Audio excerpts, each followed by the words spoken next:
I actually started following Grant Cardone, as you know real well. I was sitting across the table from his partner, Brandon. Brandon looked at me and he goes, Michael, how much money do you have in your savings account? And I said, I've got about 300 grand. If you were to give me that money and I could quadruple it in 1 year, would you do it? That's when I went from 900,000 to now at over 5 million in revenue. The property that I have right now, I bought for $180,000. Bought the property next to it for $300,000. A guy offered me a year ago 3.5 for both. You know, here I am just cruising along in life. You know, I've got from the outside perspective, it's like you got the wife, the kids, the white picket fence home, you know, everything from the outside is looking great. But internally, it is falling apart. Today, we got a special episode with a guy who has not only biked across the entire country, but after that was able to build a $5 million a year construction business, remodeling luxury homes and everything else. We're going to dive into what he learned from that trip and how he's planning to scale his business even further. I've got Michael James. What's up, man? What's up, dude? Good to be here, man. Yeah, happy to have you. Just spent a little bit of time getting to know each other. Man, dude, you got an inspiring story.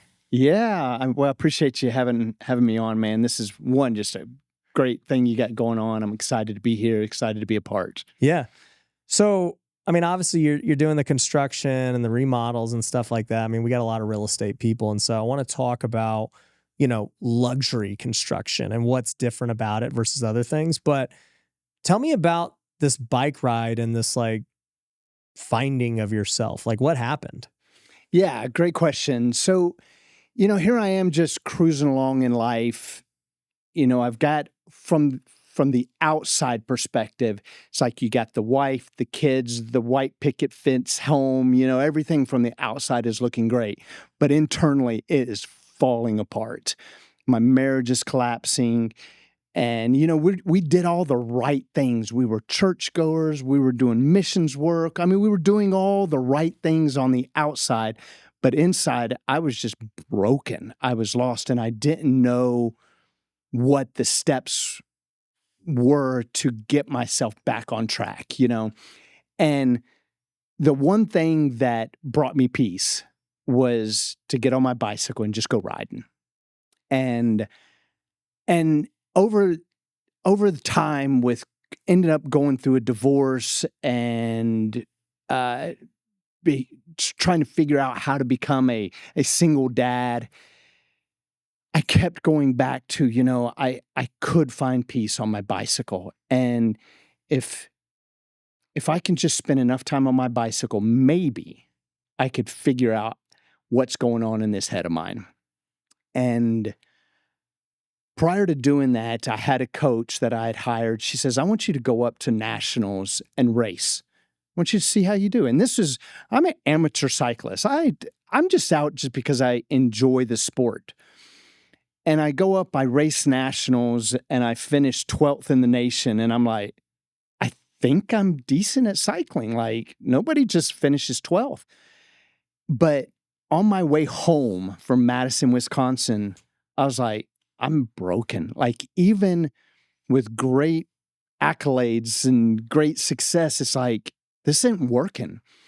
And so I booked a one-way flight to San Francisco. And that was the start of, I'm going to ride my bicycle across the United States and I'm going to figure this thing out. And by the time I get back, I'm going to have it all together and we're going to move on with life. And so I did. So one-way ticket, and I started training, spent the next 6 months training to do a ride across the United States. So were you a cycler just growing up or like? No, actually I was athletic growing up.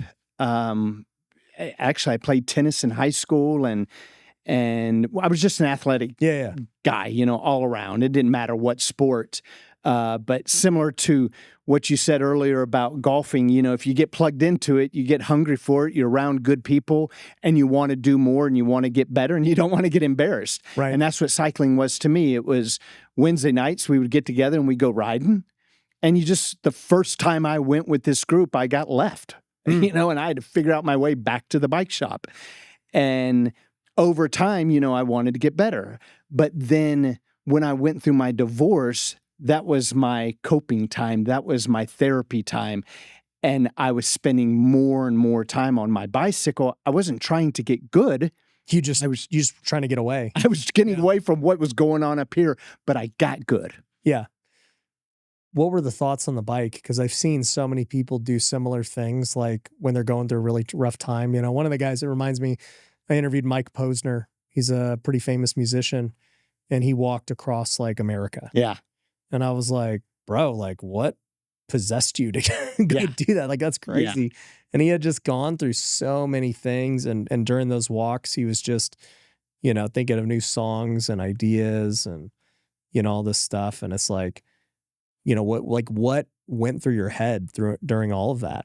Yeah. It was in the very beginning, it was just the excitement of it.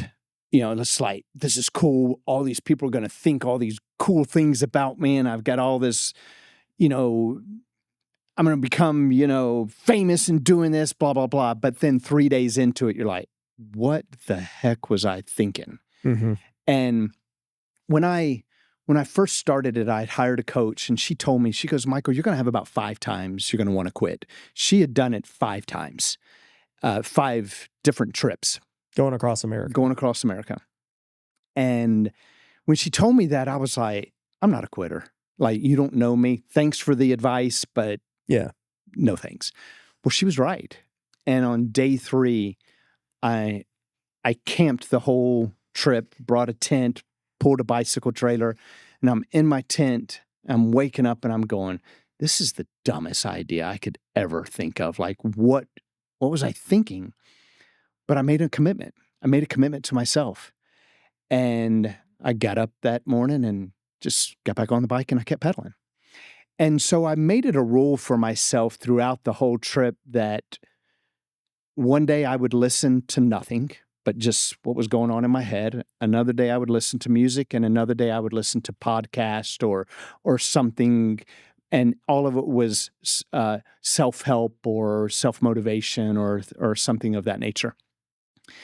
And day by day, I just gained mileage. And my goal was to do 100 miles a day. Sometimes I did 30, sometimes I did a little bit more. But more than anything, it wasn't that I figured out what was going on. What was happening is the tools were being built to just get up every day and keep going. Mm. And regardless, I was also creating situations where now my butt is starting to hurt every freaking day. Like, this is painful. But then it became the new norm. It's like, it doesn't matter what hurts. Yeah. It doesn't matter that your legs are sore. It doesn't matter that you forgot to put your sunscreen on your lips and your lips are just they're gone. That's the new norm. Like, you just keep going. And that was really what I was learning along the way. I think that's what Mike Posner's album's called too. Keep Going. Really? He wrote that after the walk. Really? Yeah. Yeah. So that's what I was learning along the way. And ironically, when my coach said, you're going to have about 5 times you're going to want to quit, she was dead on. Mm. There was one specific time that I get to this certain spot. I've gone 50 miles and it's out west. It's here out west, I think here in Nevada. And I go 50 miles and I have this, I could either stay where I was at, which was where food and water was, or I could push on to like another 50 miles to another town. So I decided to push on, had to climb this mountain, and it didn't go so well. My body was just tired. This was on day number 10. And I ended up having a flat tire. I have a temper tantrum on the side of the road, like nothing's working right, just like kicking my bike, just having a little 3-year-old temper tantrum. And I see this lady, I see this house off in the distance. There's some green, and I'm like, okay, if there's green, that means there's water. I'm running out of water. I finally get to this lady's house. It's a farmer. I go and I knock on the door and I'm like, hey, can you give me some water? And she's like, sure. I was like, can I also camp in your yard? So I set up my tent, my camp, everything. I'm fixing my food and I set my tent on fire. What? Like I've got my stove and the fuel leaks out. I didn't realize it and I light it. On this girl's property too? Yeah. Like, lighting tents on fire. And so in my world, it's just like, it's falling apart. And so, you know, I have this vision of like, my trip is coming to an end. How far are you into this trip? This is 10 days. So I'm somewhere probably Like 400 or 500 miles on a 3,500 mile trip. Right. You know, it's just like I'm barely scratching the surface at this point. Yeah. But Ryan, you know, along the way, it was back to what I was saying. It was just, you figure out every day, regardless what happens, how to just keep going, how to just keep pedaling. And that's what the trip was. You know, it's just, you just keep going. You just keep pedaling. Hey, I hope you're enjoying this episode, but how would you like to be the one that I'm interviewing on this show? I'm looking for entrepreneurs who've got a great message to share, who have an inspiring story, and who can add value to the audience. So submit by going to wealthyway.com. You know, what you said is interesting because I've thought about this a lot as a former athlete. Well, actually, I'm still an athlete. You know, we got the golf business now. But, you know, with baseball, I've always thought about this because I played professionally for 8 years and, you know, we stayed at crappy motels. We traveled. We literally played 140 games in 150 days. Every day you feel like crap. You know, it just became the norm of like, bro, my arm's sore. My feet hurt. My back hurts. And you have a choice. You're either going to play hurt, and that's just normal. Like feeling good is odd. Like playing hurt is just normal. Yeah. Or you're going to say, oh, I'm too hurt to play. And guess what? Somebody else is going to take your spot and you're probably out.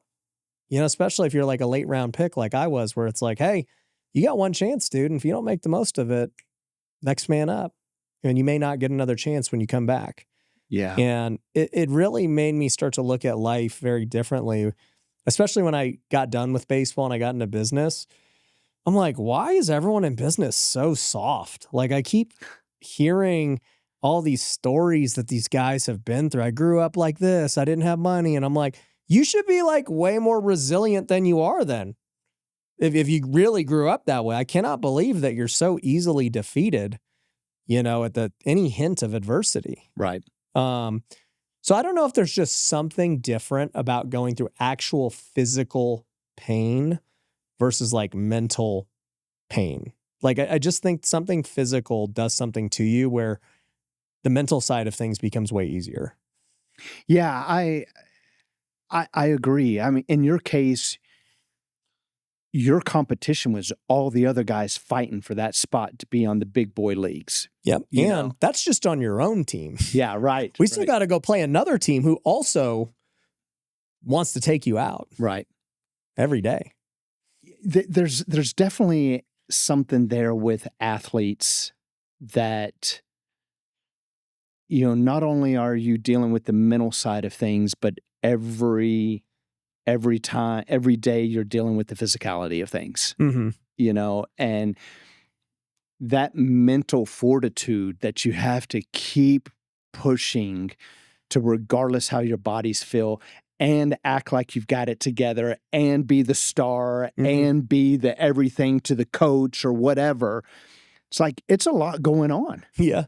And, you know, for me, I didn't have necessarily the competition of others. I had the story that I knew if I gave up, what that conversation would be going home. Yeah.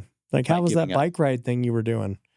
Oh, you know, I went a couple 100 miles and, you know, I lit my tit on fire. So I went home. Right. Exactly. You know, and, you know, that ended up being something very small. I came into Colorado and I'm descending down into Telluride. And man, it was this beautiful descent. I spent the night up on top of the mountain, riding down, this beautiful 15-mile descent into Telluride. Get a couple miles from Telluride. There's some construction going on in the road. Traffic starts to build up, and this car comes over into the opposite lane that I'm in.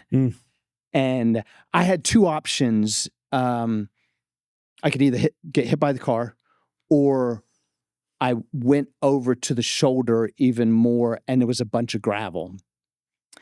And when I did, with all the time I've spent on a mountain bike, I just kind of stood up on my road bike, like a mountain bike, to hopefully ride it out. And I lost it. And I hit this embankment. I don't even know how fast I was going, maybe 25 miles an hour. Hit this embankment straight on. Dang. Knocks me out. Dang. Are you by yourself? You're not doing this with anyone? Yeah, by myself. I'm pulling a little 40-pound bicycle trailer and, just by myself. I was going to ask you that, like how you were hauling this tent around and stuff. So you had a little trailer pulling behind me on a bike. Wow. And so I hit this embankment. I rolled down this ravine 50 or so feet. Fortunately, I landed in a creek with my face up. Yeah.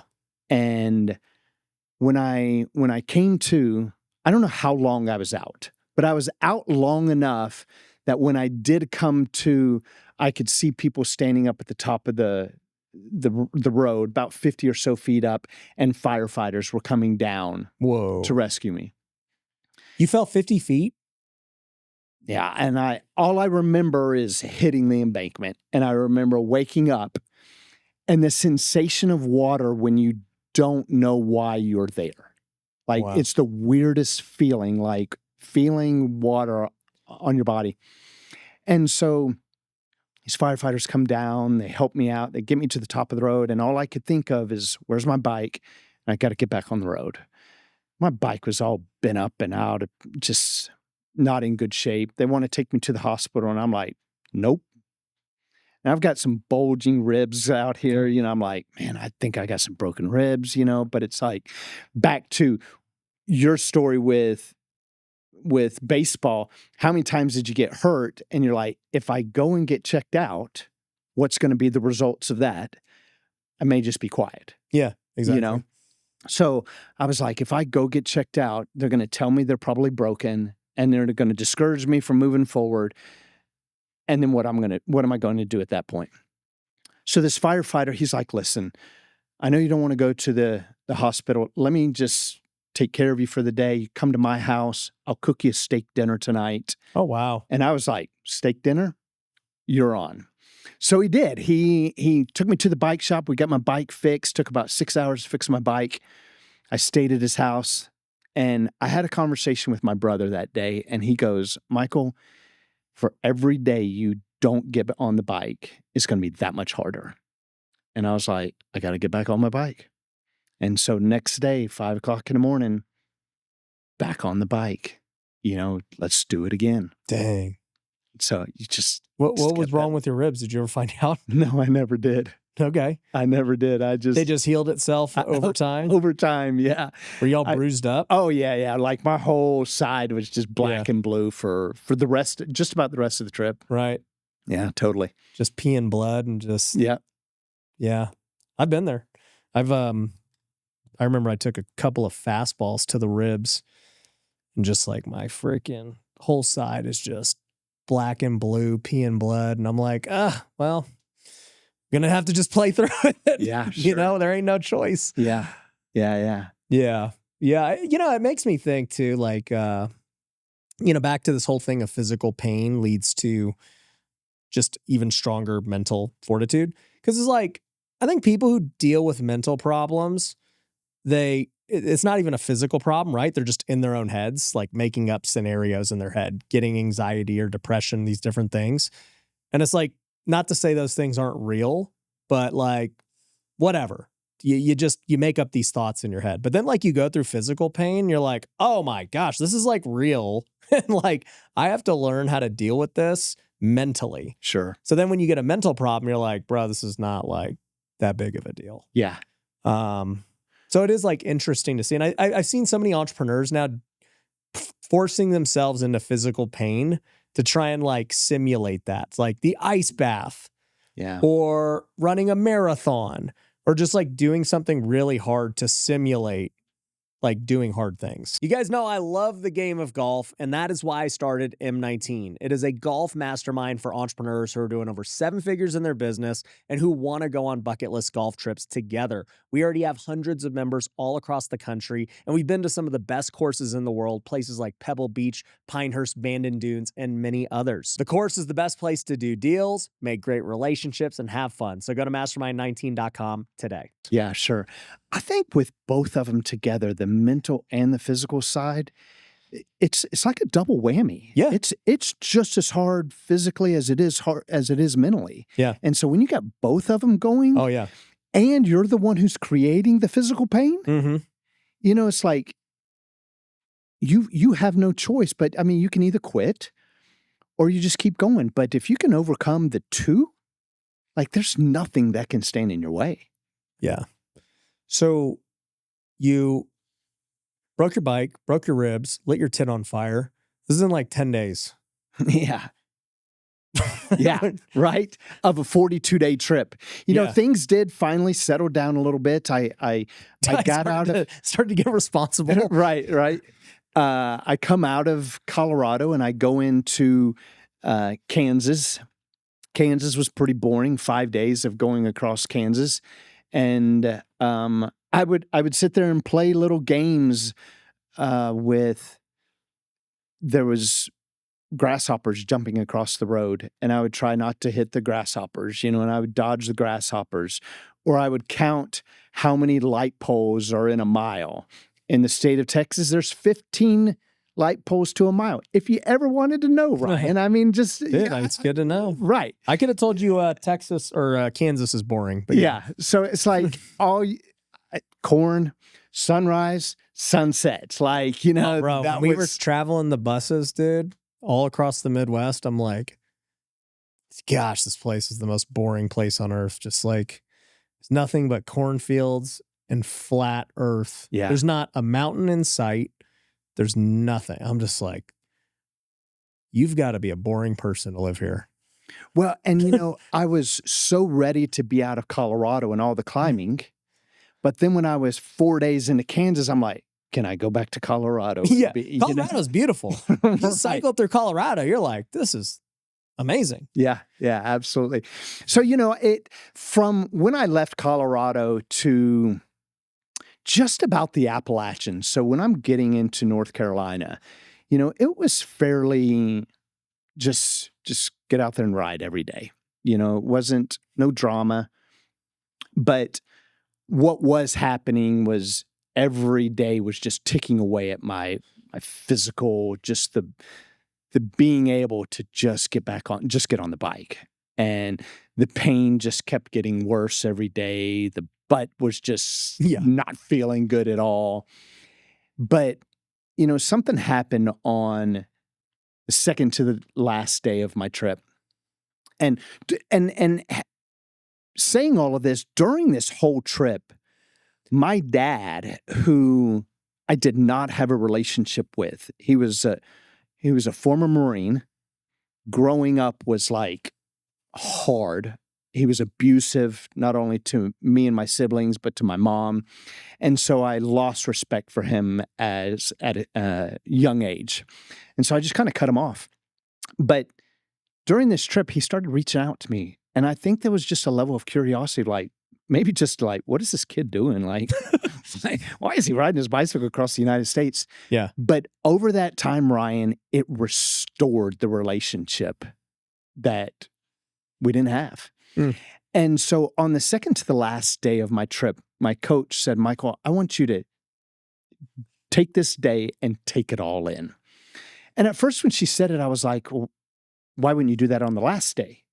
And she goes, you're going to be so caught up with all the arrival to the ocean and, you know, family and all of that. Second to the last day, take it all in. And so I was doing that. It was emotional. I was beat. I was tired, dude. And And all I could think about was, let me just go 10 miles because I don't know if I have the strength to go anything more than 10. So I would go 10 miles. I'd stop at a gas station. I'd fill up my water bottles. I'd get some food. I'd reevaluate, and I'd go another 10. I'd do the same thing, and I'd do another 10. And man, after a full day of doing that, my dad reaches out to me and he goes, and now I've been averaging 100 miles a day, roughly 90 to 100 miles a day since the trip started. My dad reaches out to me and he goes, do you know how many miles you've gone today? And I said, Dad, I cut off my clock to my mileage counter, you know. He goes, you're at 180 miles right now. Mm. And I'm like, let me just go 10 more miles. Mm. By the end of that day, I went right at a little over 200 miles, the longest day I'd ever spent on my bicycle the whole trip, when I felt the worst. Yeah. When I didn't feel like getting up and going. And, you know, so the mindset of there's still so much more in you, even when you don't think there is. Right. You know, and it proved that to me that I went not only, another 100 more miles than what I typically averaged. Right. On the second to the last day when I was physically just over it. Yeah.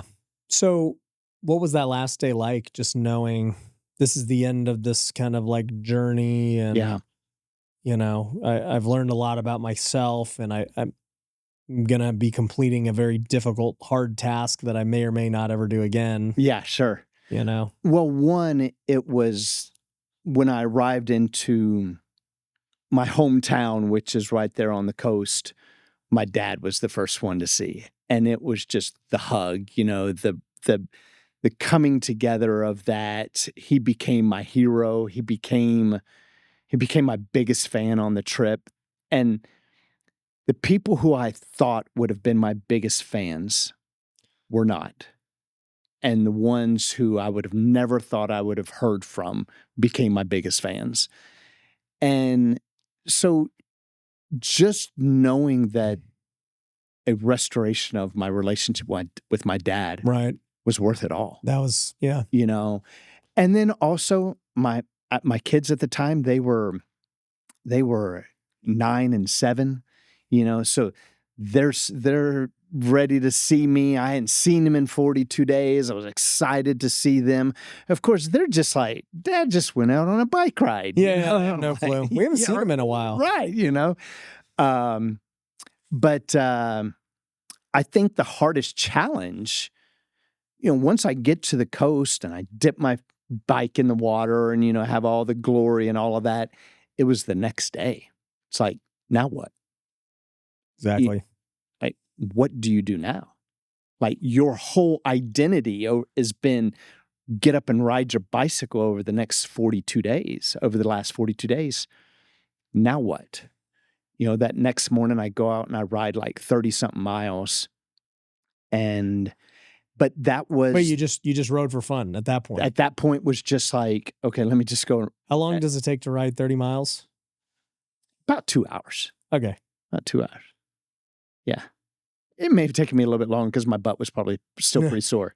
But yeah, you know, on average, you could do, like a decent person that's fit, could do about 15 miles in an hour. Okay. You know, on road. And it would be about half that on, like, if you're on a mountain bike or something. But yeah, you know, I went out and rode, but that was the start of, if I can do this in my personal life, how can I do this in business? And at that point, business-wise, had you started the remodeling business yet? Yeah. I had been in the remodeling business at that point 15 years. Okay, got it. 15, 17 years.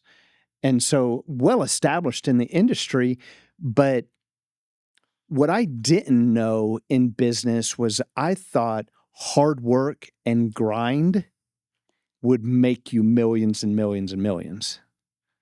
And I do believe that is a part, but I didn't know that mindset and belief and writing your goals down and having intentions and all of that was another piece of that. Mm.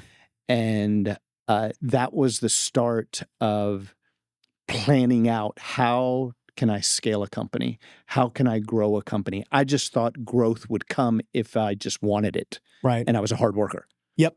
You know, that was half of the equation. Yeah.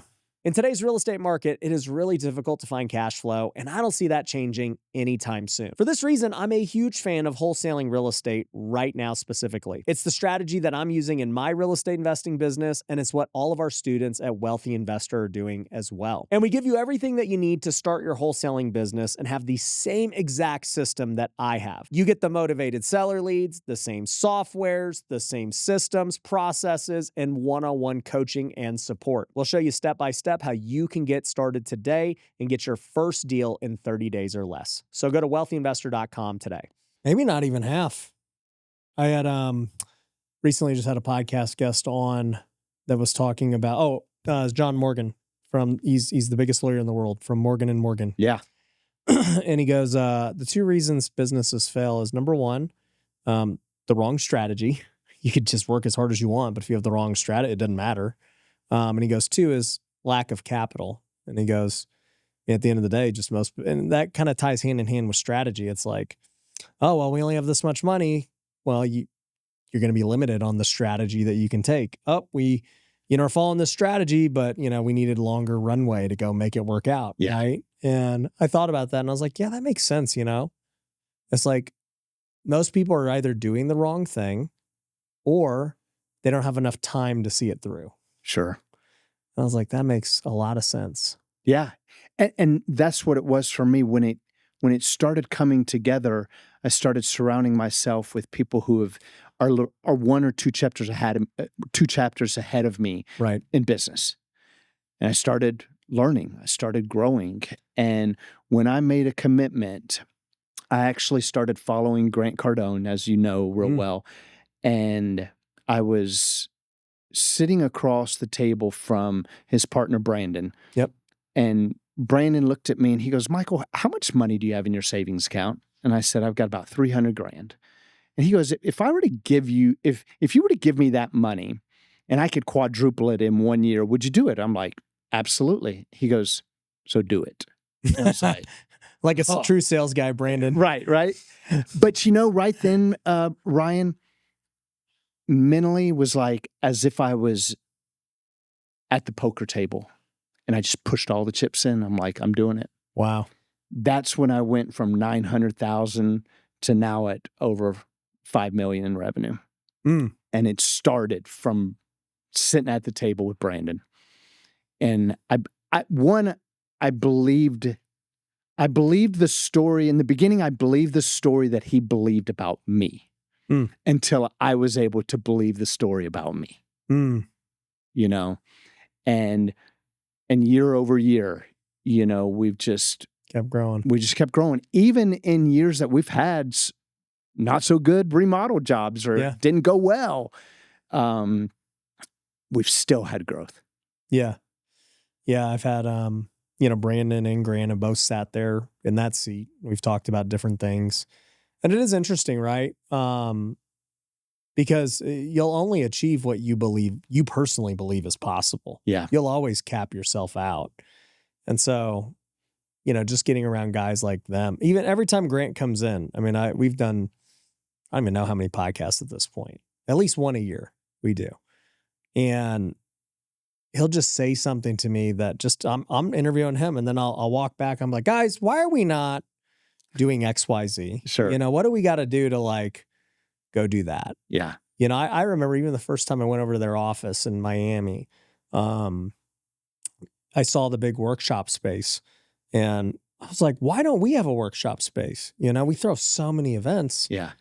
I'm over here paying these hotels hundreds of thousands of dollars to throw these massive conferences. Why can't we have something that holds 100 people? And so I took that downstairs space that we have right here and I just cleared it all out. It had tables and all this crap. And I was like, we're going to build a workshop space. And now It's been a workshop space. We've held a ton of events there, and now it's a homeschool space too. And the kids they're on summer break right now, but they're usually running around out there. And it's like, if I don't see what is possible for somebody who's doing bigger things than I am, I don't even get inspired. I don't even believe. I don't even know what I should be doing half the time. Well, one thing that Grant said when I first started following this guy, he said, I always put something out in front of me 3 or so months so I could look forward to. Because as life gets in the way, you go to a conference, you get motivated, you're excited, you come back to the team, but then things get in the way, and that it's like a bell curve. It just you get into the rhythm of things not going so well or whatever it is, but if you have something that's out in front of you, it's pulling you forward. Mm-hmm. And so I took that from Grant of just put things in front of you that's just always pulling you forward. And so whether it's something as simple as coming and doing a podcast or visiting another entrepreneur where you can glean from or get advice from, or a mastermind. I just went to a mastermind with Ryan Blair last week. Oh, yeah. He's a good buddy of mine. He sat right there too. Really? Yeah. And I mean, it was great. The first day was sales and marketing. And I just like a little sponge, and I come back to the team. Of course, the team looks at me like deer in headlights. We're doing what? Yeah. But it just keeps you going. It keeps you inspired. Yeah. Yeah. And that's the thing too. It's like, man, Ryan, he was on the show, and then he came and spoke at one of our Christian events too. And just a great dude, just to hear his story of, everything he went through, having made it and just completely empty, know? And, I just think every time that's why I love the podcast, because I get to interview people every week and I get a new idea every week. Sure. I had a guy who built a big network marketing business, and I was like, that's interesting. I've never applied that to my own business. I wonder how I would. And so then we came up with this ambassador program for M19 for caddies and other people to start referring, potential members. And I was like, man, if I didn't interview that guy, there ain't no way I would have ever thought of it myself or even been inspired to think how could I apply that to what I do? Right. What are some things that you have taken from Grant and these other guys that you've been able to apply to the remodel business? Ooh, there's a list there. The first thing I brought back from Grant was more on a cultural side of things, where we meet every morning to go over to talk about our wins. We hop on a Zoom call. He does it a little bit differently, and he has the Cardone U, and they watch the videos, and which we used to do that. Now what we do is we take a leadership book from John Maxwell. Mm-hmm. We'll all read it together as a team. Yep. And then we share our notes of what we learned from a chapter we're reading. And then we get on a call every other day, and we share a win from the previous day. So that's a little bit of a hybrid of what Grant does. But you're making everyone do some kind of self-development. Yeah. Yeah. Yeah. I think my philosophy is, if I'll invest in you, and I believe that if I invest in you, then not only are you going to benefit from it, but then the business will benefit as well from it. For sure. And so if I pour back into you, then we all win. It's all going to be a plus. Yeah. And then we're building great culture. Yeah. So what were some of the things that you had to do? So Brandon said, bro, we're going to quadruple your business. What had to change for it to actually happen? Because you did it. Yeah. Those first couple years, it was me getting out of the way. It was The first million to 3 million was all on my shoulders. But then once I started going past 3 million, I had to start trusting my team and not looking over their shoulders going, what are you doing? Not that there's a healthy balance of that, but I really had to start focusing on building a team and duplicating myself in others and setting them up for success. And now I look at it and I go, wow, I don't even have to be involved in that department, or they've got this. I trust them, or I'll drop in every now and then, but it's like, man, it's such a good feeling when you've empowered your team and it's like a replica of you up there talking to a client. I'll give you a quick little example. I encouraged my team about a year ago to come up with their own personal why of what inspires and what motivates them to do in their job. And my designer, she says, my why is to have our client do a happy cry when the design is done for our remodel projects. And I was like, if you get a client to do a happy cry, then my why of impacting a client's life in a positive way is happening as well. Mm-hmm. And so about a month ago, I walk into her office and she goes, guess what just happened?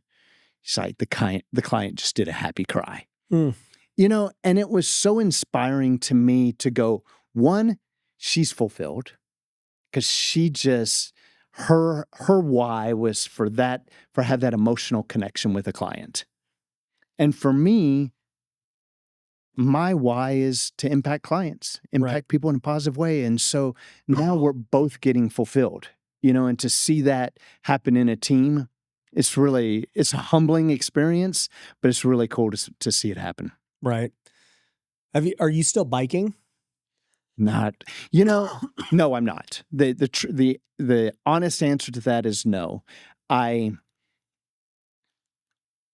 After I did my ride across the states, I trained again and did another one. Okay.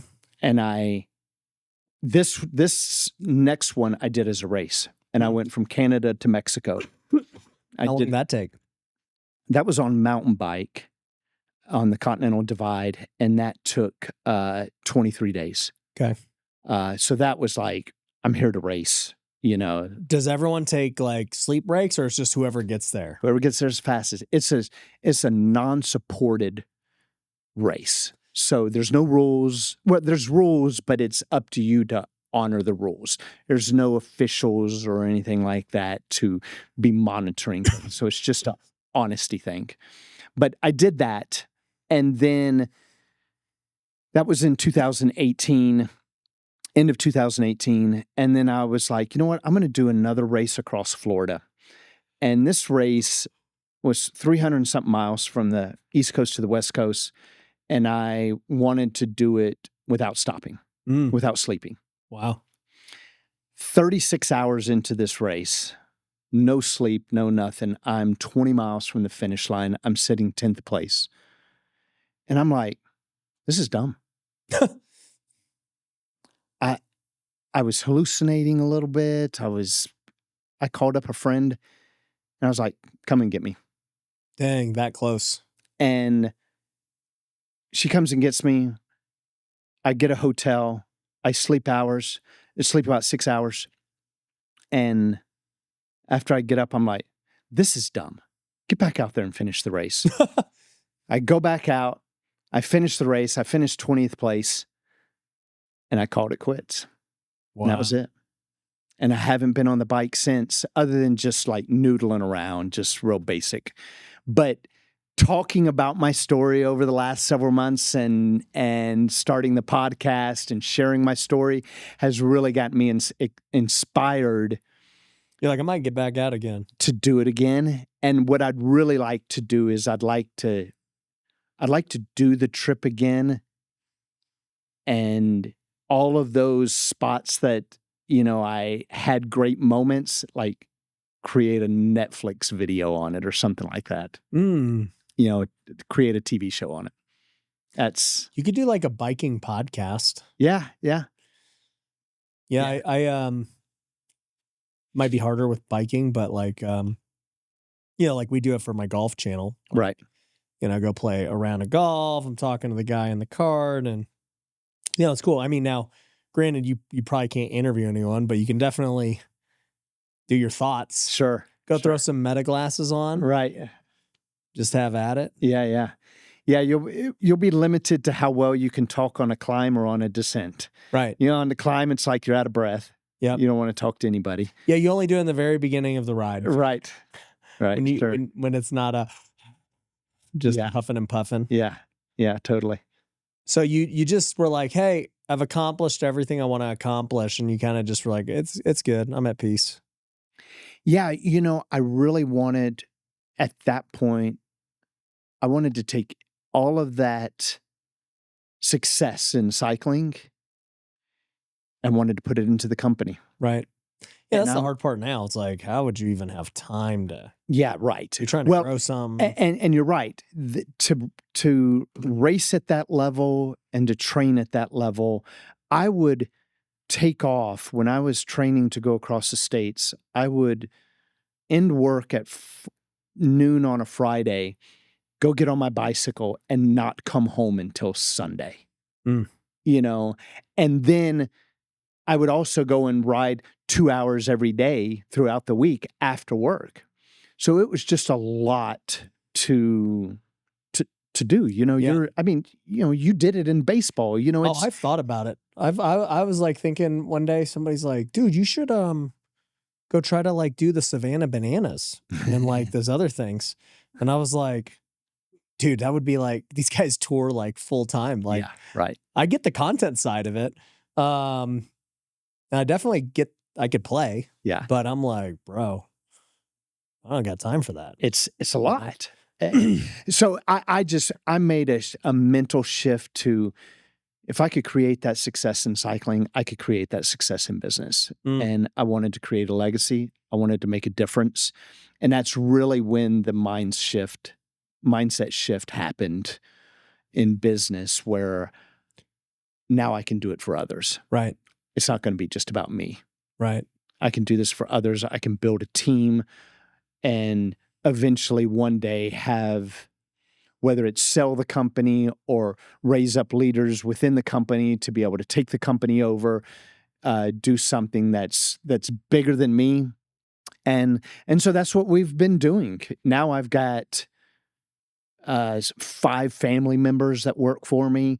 They caught on to the vision. I've had individuals that live in other states pick up and move to come and work for me. Yeah. So it's been really neat and inspiring to see others catch on to a vision that I have of making an impact in people's lives. Yeah. So let's talk about the remodel biz. I mean, we've talked a lot about adversity and mindset and all these things and the lessons from those trips. But like, today you've got this business. You guys are doing luxury models out in Atlanta. And by the way, what's the company called if somebody is out there? Yeah, Michael James Remodeling. Okay, Michael James Remodeling. So if you're ever in Atlanta, you want a luxury remodel, what's your typical price point and home that you guys are doing? Yeah, the homes that we're doing are in the $1 million to $1 million on up, Anything. 5-6 million. Yeah. Okay. And you've built this company to do these luxury remodels. What's the plan here? I mean, you've scaled it pretty good so far. Is it to get to 10 million a year in Atlanta, 20 million a year? Is it to go expand to different markets? Like, what's the goal now? Yeah, absolutely. So we've recently bought a second office, and with the goal of buying a third office to surround ourselves around a lake just north of Atlanta. And my goal is to basically duplicate that triangle. Take that triangle and duplicate it in other cities throughout the United States and expand nationally.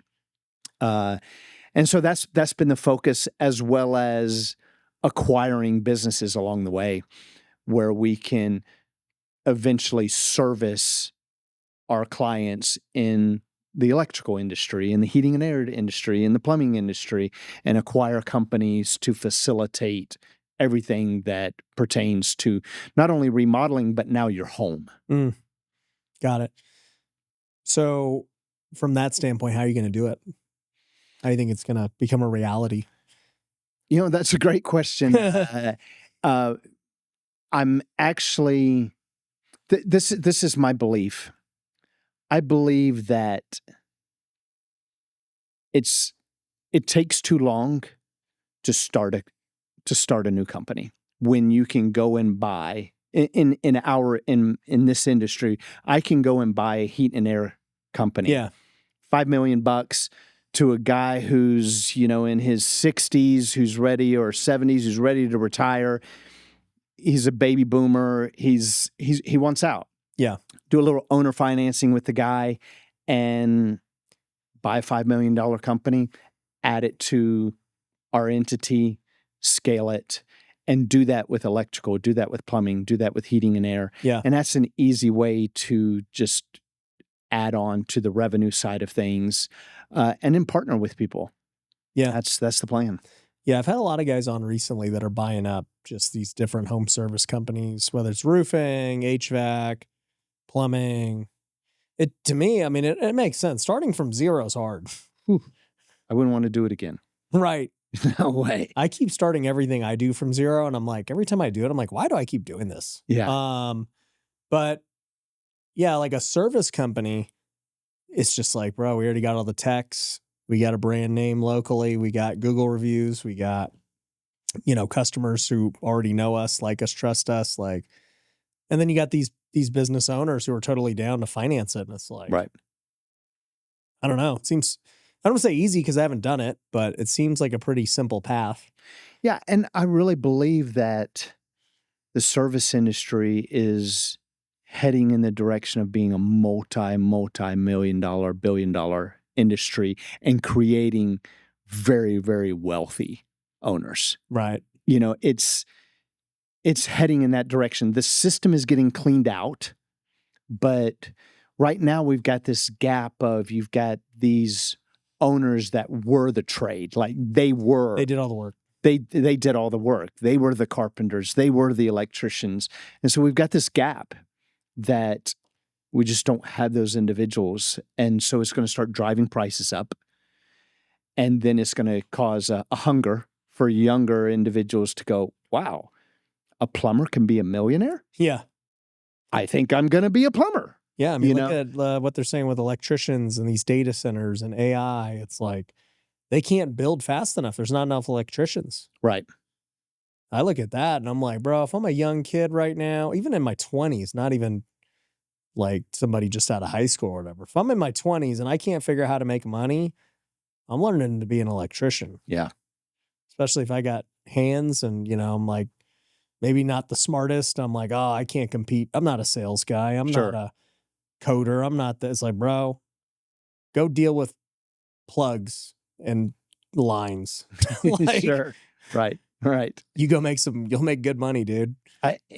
There's no reason. I believe over the next decade, we're going to see a lot of millionaires that are in the trades. Yeah. So you're going to go up and try and buy some of these in Atlanta, I assume, to support in that the area. existing. Mm-hmm. And then do you plan on just doing luxury construction anywhere else? Yeah. So that is the goal as we start building, having multiple offices that can service an area, then duplicate that system. Yeah. So take that platform. Buy again. Yep.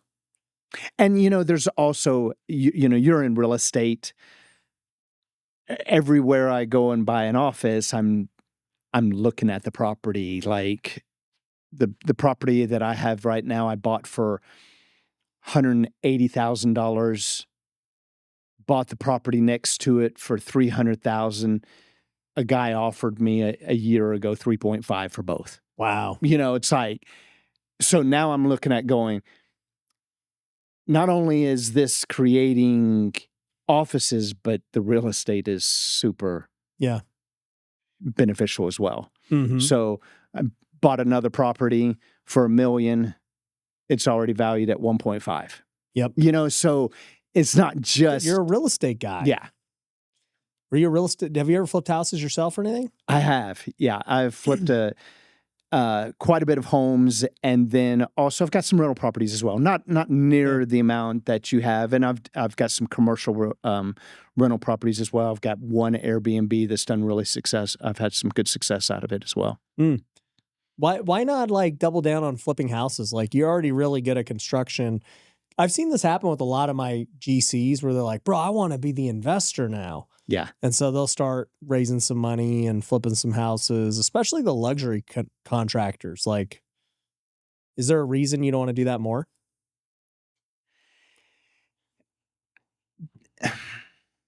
I think the flipping, I like the emotional connection with a client. Yeah. You know, flipping, you just don't have that. It's a transaction. Yeah. And I don't mind interweaving that together, you know, just for cash, quick cash, you know, but I love the connection. I love the relationship that you have with a client.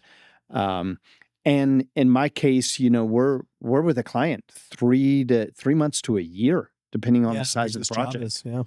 You know, so a lot of these clients, I mean, they become my great friends, you know, and that's really rewarding. So are they coming to you for like full service? You design, build, everything? Everything. We've got everything in-house. So yes, they're coming to us. And typically,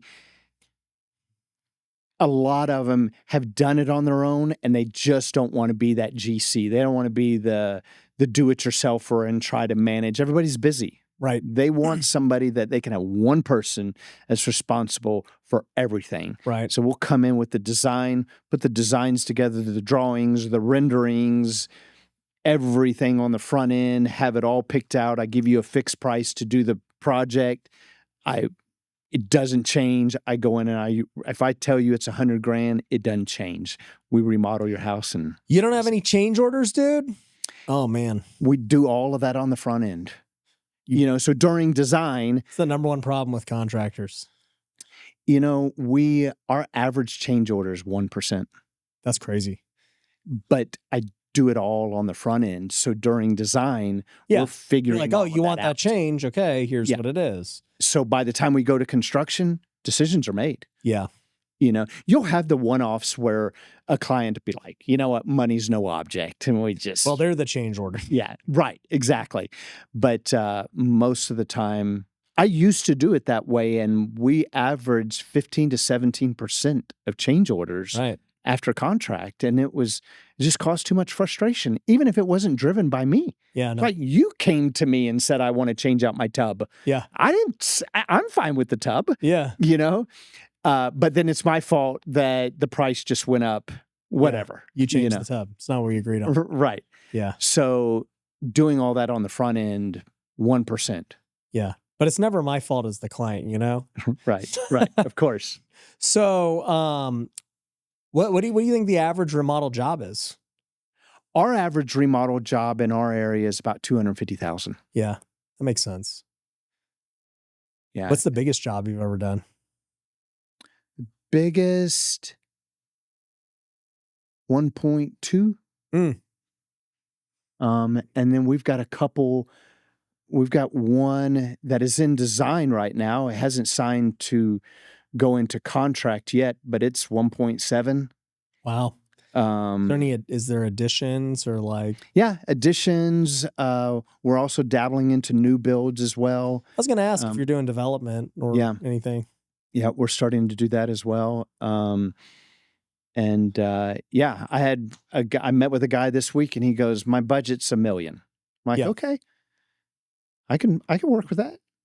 I know my house that I live in today. Originally, so I bought this house. It was a new build that the person ran out of money on, and so it's kind of like gray shell in a sense, and then like.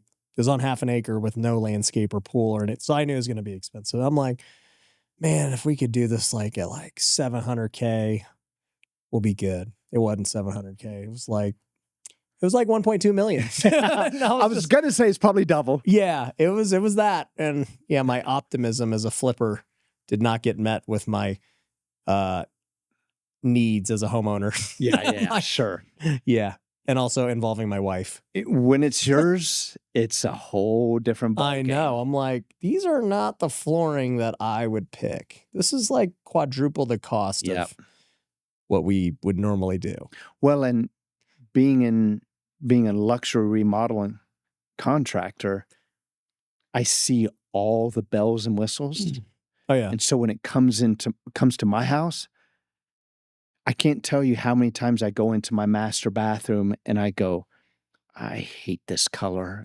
I want to like change it out this weekend. I know. But knowing my house gets the last of everybody, like all clients come first, everybody. And so then my project takes 6 months to do a 2-week job or 3 years to do a 6-month job. Yeah. I'm like, don't do it, Michael. Don't go there. Yeah. That's funny. Yeah, I know. When I first saw, I'm like, I'm not used to paying $20 a foot for flooring. What are we doing here? Like, what is this? Is it made out of gold? Like, I don't understand.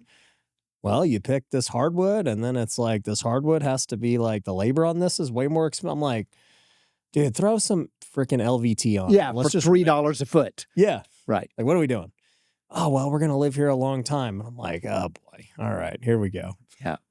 I'll probably never recoup the expense on this, but it's all good. You won't, but You won't? Your wife's happy. Yeah, I'll get it back in happiness. Yeah, absolutely. When she goes home, she's like, "Thank you, baby." Yeah, for this is letting me. great. And then my kids jack it up. So then it's like, they're just beating it up. My kid's got his Razor scooter, just driving it on these $20 hardwood floor. And I'm just like, yeah, that's about right. Yeah, sure. Just killing it. And you're looking at it going, that's a $20 floor. Yeah. And they have no idea what they're doing to my $20 floor. Yep. They have no clue. Well, bro, this has been fun, man. I think it's super inspiring hearing obviously the bike ride and, how all it's been developing and where you're headed. I think it's, and then just investing into your future, right? With Grant and all the other coaches and, you had a bike coach. Like, I just think it's inspiring, man. What would you say to the people who are scared to take like a risk like you did and make a big pivot in life? What would you tell them before we wrap up? I think the first thing would be, it's okay to hire somebody that will believe in you before you could believe in yourself. It's okay to hire a coach. Yeah. Go down that road. Hire somebody that's been there, has done that can inspire you. Not all the times do we believe in ourselves yet. Yeah. But over time of flexing that muscle, you'll build the belief in yourself that you can. Yeah. I love it. If people want to connect with you, where can they go? Yeah. You can reach out to us on our website, Michael James Remodeling or the Michael James Way. Okay. I've also got a book coming out next year called 10 More Miles. Okay. As well as we've got newsletters. They could sign up for newsletters, Miles and Mindset. Okay. So we'll link to all of those things down below.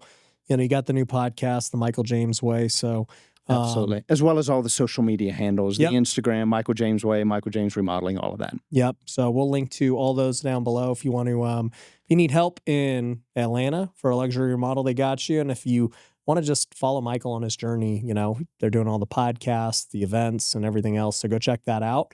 And we'll see you guys on the next episode. Peace.